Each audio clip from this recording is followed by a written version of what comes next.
بسم اللہ الرحمن الرحیم۔ ہمارے نبی پر جادو کا اثر۔ مدینہ میں ایک جادوگر تھا جس کا نام لبید تھا۔ ایک بار مدینہ کے بہت سے یہودی اس کے پاس آئے اور کہنے لگے کہ اے لبید، تم تو دیکھ رہے ہو کہ یہ محمد کیسے اپنے دین کو پھیلاتے جا رہے ہیں۔ ہم لوگوں نے بہت کوشش کی محمد پر جادو کر کے انہیں ان کے کام سے روک، لیکن ہم اس میں کامیاب نہ ہو سکے۔ اس لیے اب ہم تمہارے پاس آئے ہیں تاکہ تم کچھ پیسے اور اشرفیاں لے کر محمد پر جادو کر کے انہیں اس کام سے روک سکو۔ یہ سن کر اس جادوگر نے کہا، ٹھیک ہے، میں یہ کام کرنے کے لیے تیار ہوں۔ اس زمانے میں ایک یہودی لڑکا ہمارے حضور کی خدمت کرتا تھا۔ ان یہودیوں نے اس لڑکے کو بہلا پھسلا کر حضور کے کچھ بال اور کنگھی کا ایک ٹکڑا اپنے پاس منگوا لیا اور ان دونوں چیزوں کے ذریعے ہمارے حضور پر جادو کروا دیا۔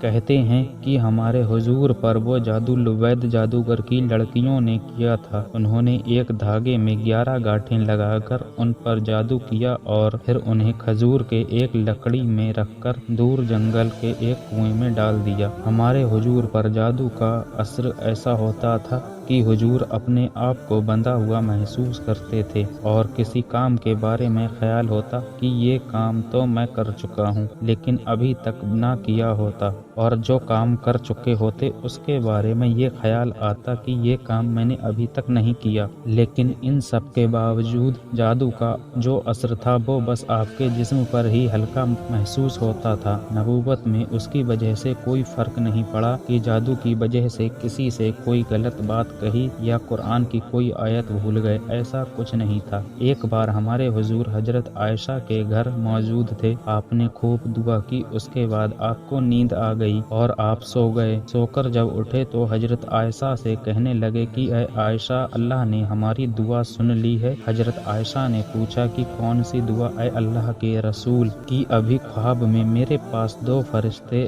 آئے تھے، ان میں سے ایک نے دوسرے سے کہا کہ محمد کو کیا ہوا ہے؟ تو دوسرے نے جواب دیا کہ ان پر جادو کیا گیا ہے۔ پہلے فرشتے نے پوچھا کہ کس نے جادو کیا؟ تو دوسرے فرشتے نے جواب دیا کہ مدینہ کے ایک جادوگر نے ان پر جادو کیا ہے جس کا نام لبید ہے۔ پہلے فرشتے نے پوچھا کہ کس چیز پر جادو کیا ہے؟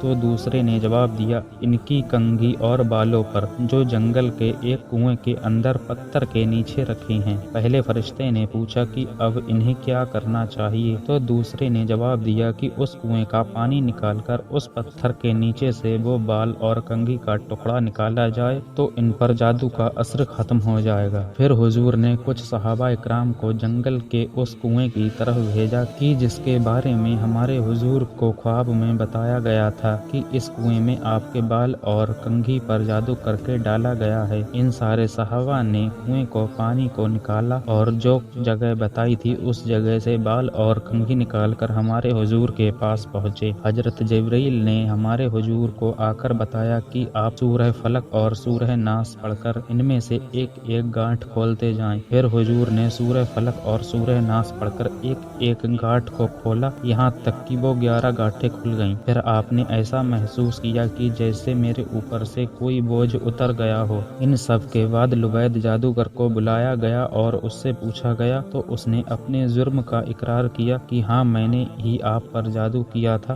ہمارے حضور نے اسے معاف کر دیا اور کوئی سزا نہ دی۔ ہمارے حضور پر جادو کا اثر اللہ کے حکم سے ہوا تھے، کیونکہ ہمارے حضور بھی نبی ہونے کے ساتھ ساتھ ایک انسان تھے۔